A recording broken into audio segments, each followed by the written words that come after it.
Hello दोस्तों, स्वागत है आपका आपके अपने यूट्यूब चैनल दिसार जीकेजीएस क्लासेस में। दोस्तों, आप सब लोग कैसे हैं? उम्मीद करते हैं आप सब लोग अच्छे होंगे, स्वस्थ होंगे, मस्त होंगे और अपनी तैयारी बेहतरीन तरीके से आप सभी कर रहे होंगे। दोस्तों, जैसे कि आपको पता है, हम आपको आरआरबी एनटीपीसी अंडर ग्रेजुएट के आंसर की का सॉल्यूशन करवा रहे हैं, जिसमें दोस्तों आज हम आपको 20 अगस्त को फर्स्ट शिफ्ट में पूछे गए जीके के सारे क्वेश्चन करवाने वाले हैं।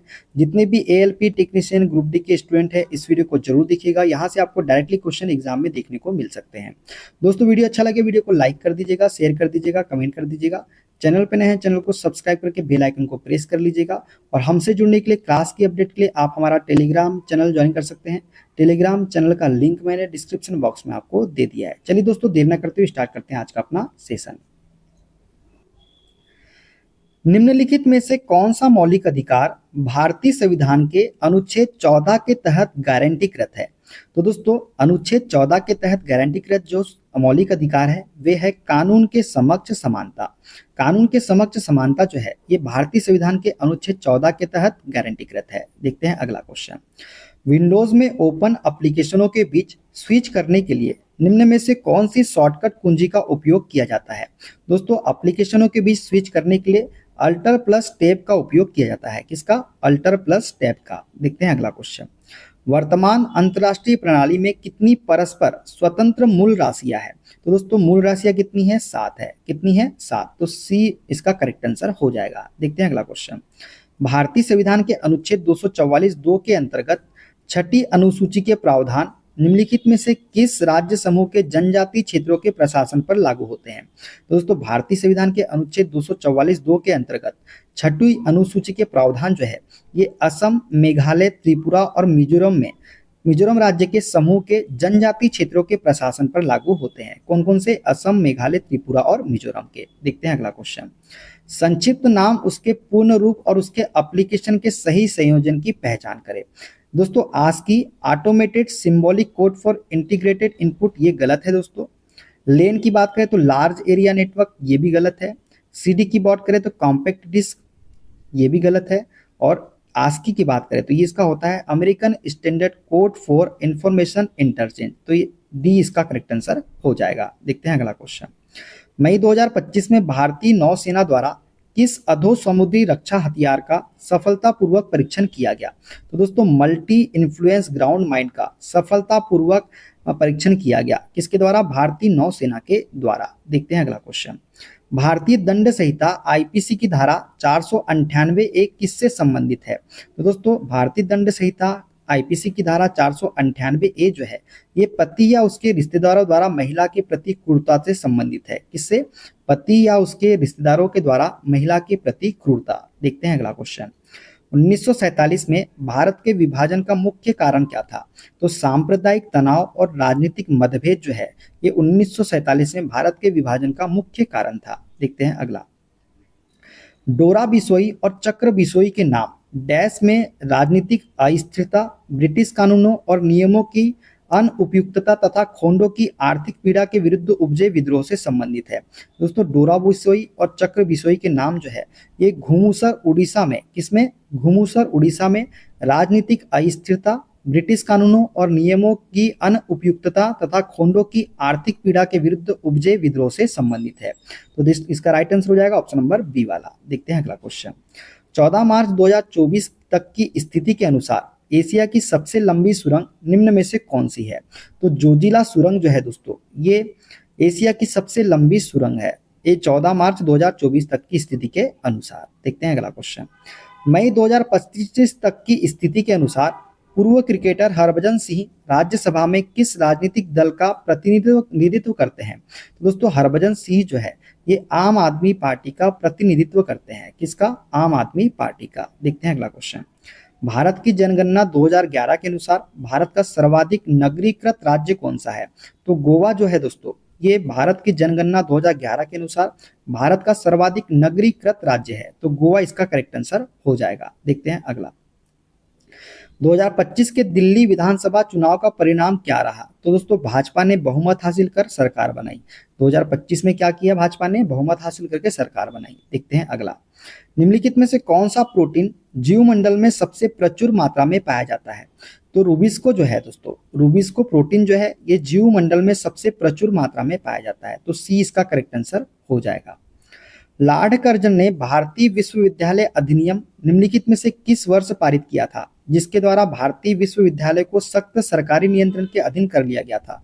दोस्तों लॉर्ड कर्जन ने भारतीय विश्वविद्यालय अधिनियम जो है ये 1904 में पारित किया था। कब किया था? 1904 में। देखते हैं अगला क्वेश्चन। वरुण भारत और डैश के बीच एक द्विपक्षीय नौसैनिक अभ्यास है। दोस्तों वरुण जो है ये भारत और फ्रांस के बीच एक द्विपक्षीय नौसैनिक अभ्यास है। काकती साम्राज्य के पतन के बाद किस दिल्ली सुल्तान ने बुक और हरिहर को बंदी बना लिया था? तो दोस्तों मोहम्मद बिन तुगलक ने जो है काकती साम्राज्य के पतन के बाद बुक और हरिहर को बंदी बना लिया था। किसने? मोहम्मद बिन तुगलक ने। देखते हैं अगला। मार्च 2025 में भारतीय सेना ने किस राज्य में त्रिसेवा एकीकृत बहुक्षेत्रीय युद्ध अभ्यास प्रचंड प्रहार का आयोजन किया? तो ये आयोजन हुआ था दोस्तों अरुणाचल प्रदेश में। कहाँ पे? अरुणाचल प्रदेश में। देखते हैं अगला। शेरशाह के प्रशासन के दौरान किसी गांव में कानून और व्यवस्था बनाए रखने के लिए निम्न में से कौन सा अधिकारी जिम्मेदार था? तो सिकदार जो है दोस्तों ये अधिकारी जिम्मेदार था किसी गांव में कानून और व्यवस्था बनाए रखने के लिए, तो सिकदार इसका करेक्ट आंसर हो जाएगा। किस भारतीय फुटबॉल क्लब ने 2025 कलिंगा सुपर कप जीता? तो एफसी गोवा ने जो है दोस्तों इन्होंने 2025 में कलिंगा सुपर कप जीता। किसने? कौन सा? Kalinga super cup, Goa FC ने। तो इसका राइट आंसर हो जाएगा ऑप्शन नंबर डी वाला। संपूर्ण ग्रामीण रोजगार योजना का मुख्य फोकस क्षेत्र क्या है? तो ग्रामीण क्षेत्र इसका मुख्य फोकस है दोस्तों संपूर्ण ग्रामीण रोजगार योजना का। देखते हैं अगला।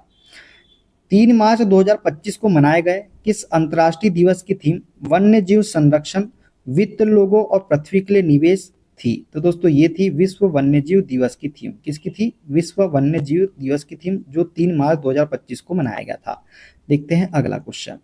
निम्नलिखित में से किस भारतीय राज्य को स्वास्थ्य सेवा के अपग्रेड के लिए विश्व बैंक से 2424 करोड़ का ऋण प्राप्त हुआ है? तो ये हुआ है केरल राज्य को। कौन से राज्य को? केरल राज्य को। देखते हैं अगला। भारत में सामुदायिक विकास कार्यक्रम कब लॉन्च किया गया? तो 2 अक्टूबर 1952 को जो है दोस्तों भारत में सामुदायिक विकास कार्यक्रम सीडीपी लॉन्च किया गया था। देखते हैं अगला क्वेश्चन। निम्नलिखित में से कौन सा भारत का पहला चीता संरक्षण प्रजनन केंद्र है जिसे 2024 में केंद्रीय चिड़ियाघर प्राधिकरण द्वारा अनुमोदित किया गया है? तो ये है बन्नी घास स्थल। बन्नी घास स्थल जो है ये भारत का पहला चीता संरक्षण प्रजनन केंद्र है जिसे 2024 में केंद्रीय चिड़ियाघर प्राधिकरण द्वारा अनुमोदित किया गया था। देखते हैं अगला क्वेश्चन। सरकारी आयोग ने मुख्य रूप से भारत में किस प्रकार के संघवाद को मजबूत करने पर ध्यान केंद्रित किया? तो सहकारी संघवाद को मजबूत करने पर ध्यान केंद्रित किया था। किसने? सहकारिता आयोग ने मुख्य रूप से। देखते हैं अगला क्वेश्चन। निम्नलिखित में से किस राजवंश के दौरान एलोरा में कैलाश मंदिर का निर्माण किया गया था? तो राष्ट्रकूट राजवंश के दौरान जो है एलोरा में कैलाश मंदिर का निर्माण किया गया था। निम्नलिखित में से कौन सी नदी प्रायद्वीपीय पठार से संबंधित है?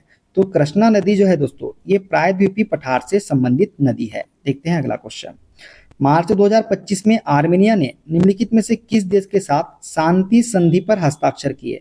दोस्तों आर्मेनिया ने जो है ये अजरबैजान के साथ, किसके साथ? अजरबैजान के साथ शांति संधि पर हस्ताक्षर किए। कब? मार्च 2025 में। देखते हैं अगला क्वेश्चन। उदारीकरण ने आर्थिक गतिविधियों पर सरकारी नियंत्रण को कम कर दिया। 1991 में उदारीकरण का मुख्य उद्देश्य क्या खत्म करना था? तो दोस्तों 1991 में उदारीकरण का मुख्य उद्देश्य जो है ये औद्योगिक लाइसेंसिंग और कोटा पद्धति को खत्म करना था। क्या करना था? औद्योगिक लाइसेंसिंग और कोटा पद्धति को खत्म करना था। देखते हैं अगला क्वेश्चन। दक्षिण अमेरिका में कौन सी पर्वतमाला स्थित है? दोस्तों दक्षिणी अमेरिका में जो है, दक्षिण अमेरिका में कौन सी पर्वतमाला है? तो एंडीज पर्वतमाला स्थित है दक्षिण अमेरिका में। देखते हैं अगला। राज्यपाल को पद की शपथ कौन दिलाता है? तो दोस्तों उच्च न्यायालय के मुख्य न्यायाधीश जो है ये राज्यपाल को पद की शपथ दिलाते हैं। तो सी इसका करेक्ट आंसर हो जाएगा। किस लेखक ने वर्ष 2025 में the Himalaya in a small house पुस्तक प्रकाशित की जिसमें एक हिमालयी गांव के जीवन का वर्णन है? तो ये थे अनुराधा रॉय। अनुराधा रॉय ने जो है the Himalaya in a small house पुस्तक प्रकाशित की जिसमें एक हिमालयी गांव के जीवन का वर्णन है। तो अनुराधा राय इसका करेक्ट आंसर हो जाएगा। किस भारतीय थिंक टैंक ने 2025 विश्व सतत विकास शिखर सम्मेलन का आयोजन किया? तो राष्ट्रीय भारत परिवर्तन संस्थान मतलब नीति आयोग ने जो है ये थिंक टैंक ने 2025 में विश्व सतत विकास शिखर सम्मेलन का आयोजन किया था। देखते हैं अगला क्वेश्चन। निम्नलिखित में से कौन सा पश्चिमी घाट और अरब सागर के बीच स्थित है? तो पश्चिमी तटीय मैदान जो है दोस्तों ये पश्चिमी घाट और अरब सागर के बीच स्थित है। तो राइट आंसर हो जाएगा ऑप्शन नंबर सी वाला। देखते हैं अगला क्वेश्चन। दोहा डायमंड लीग 2025 में 90 मीटर से अधिक दूरी तक भाला फेंककर नीरज चोपड़ा ने भारतीय एथलेटिक्स के लिए कौन सा ऐतिहासिक गौरव हासिल किया? तो ये भाला फेंक में 90 मीटर का आंकड़ा पार करने वाले पहले भारतीय एथलीट बन गए हैं। कौन? नीरज चोपड़ा। देखते हैं अगला क्वेश्चन। निम्नलिखित में से कौन सा रसोई रसायन अचार को परिरक्षित करने के लिए प्रायः उपयोग किया जाता है? तो सिरका जो है दोस्तों ये अचार को परिरक्षित करने के लिए प्रायः उपयोग किया जाता है। यह एक रसोई रसायन है। कौन सा? सिरका। देखते हैं अगला क्वेश्चन। रियल एस्टेट क्षेत्र को विनियमित और बढ़ावा देने, लेन देन में पारदर्शिता और जवाबदेही सुनिश्चित करने और घर खरीदारों के हितों की रक्षा करने के लिए रियल एस्टेट विनियमन और विकास अधिनियम कब लागू किया गया था? दोस्तों रियल एस्टेट विनियमन और विकास अधिनियम जो है ये 2016 में लागू किया गया था। कब किया गया था? 2016 में। देखते हैं अगला क्वेश्चन। निम्नलिखित में से कौन सा भारतीय शहर मोतीलाल नेहरू राष्ट्रीय प्रौद्योगिकी संस्थान MNNIT का घर है, जहां विमानों पर तड़ित के प्रभाव पर शोध किया जा रहा है? तो प्रयागराज में दोस्तों। कहां पे? प्रयागराज। इसका राइट आंसर हो जाएगा। देखते हैं अगला क्वेश्चन। भारतीय संविधान की 5वीं अनुसूची में निम्न में से किसके प्रशासन और नियंत्रण संबंधी प्रावधान दिए गए हैं? तो अनुसूचित क्षेत्र और अनुसूचित जनजातियों के नियंत्रण संबंधी प्रावधान दिए गए हैं भारतीय संविधान की 5वीं अनुसूची में। ठीक है, किसके? अनुसूचित क्षेत्र और अनुसूचित जनजातियों के प्रशासन और नियंत्रण संबंधी प्रावधान किसमें दिए गए हैं? 5वीं अनुसूची में दिए गए हैं। तो दोस्तों ये थे सारे क्वेश्चन। वीडियो कैसा लगा कमेंट बॉक्स में जरूर बताइएगा। मिलते हैं अगले वीडियो में। अपना ख्याल रखिए। Okay, bye bye, take care.